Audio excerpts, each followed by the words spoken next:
School തുറക്കുന്നതിന് മുന്നോടിയായി school ബസ്സുകളുടെ പരിശോധന. മല്ലപ്പള്ളി മോട്ടോർ വാഹന വകുപ്പ് പരിശോധന നടത്തി. Mallappally motor vehicle inspector Ajith ആൻഡ്രൂസിന്റെ നേതൃത്വത്തിൽ 100-ൽ പരം ബസ്സുകളാണ് പരിശോധിച്ചത്. സ്കൂൾ വിദ്യാഭ്യാസ വർഷാരംഭത്തിന് മുന്നോടിയായി വിദ്യാഭ്യാസ സ്ഥാപന വാഹനങ്ങളുടെ സുരക്ഷാ പരിശോധന മല്ലപ്പള്ളി മോട്ടോർ വാഹന ഡിപ്പാർട്ട്മെന്റിന്റെ നേതൃത്വത്തിൽ നടത്തി. ചെങ്ങന്നൂർ മാർ സെവേറിയോസ് ബി.എഡ് കോളേജ് ക്യാമ്പസിൽ വെച്ച് നടത്തുന്ന സ്കൂൾ ബസ് പരിശോധനയിൽ 100-ൽ പരം ബസ്സുകൾ പരിശോധിച്ചു. Motor vehicle inspector Ajith Andrews നേതൃത്വം നൽകി. ബസ്സുകളുടെ പരിശോധനയ്ക്ക് assistant motor vehicle inspector Shameer M, ബിനോജസ് എന്നിവർ പങ്കെടുത്തു. ഇൻസ്പെക്ടർമാർ പരിശോധിക്കുന്ന വാഹനങ്ങളുടെ പരിശോധനാ സർട്ടിഫിക്കറ്റ് മോട്ടോർ വാഹന ഡിപ്പാർട്ട്മെന്റ് ഉദ്യോഗസ്ഥരായ തുഷാര, ദിവ്യ പരിശോധന സ്ഥലത്ത് വെച്ച് നൽകിയ കാരണം സ്കൂൾ അധികാരികൾക്ക് യാതൊരു ബുദ്ധിമുട്ടും ഉണ്ടായില്ല. സുരക്ഷാ പരിശോധന പാസ്സായ 60-ൽ പരം വാഹനങ്ങൾക്ക് സ്റ്റിക്കർ നൽകി.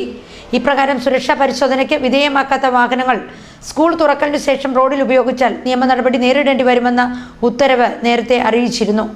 മല്ലപ്പള്ളി താലൂക്കിലെ എല്ലാ വിദ്യാഭ്യാസ സ്ഥാപന വാഹനങ്ങളും ഈ സൗകര്യം പ്രയോജനപ്പെടുത്തി.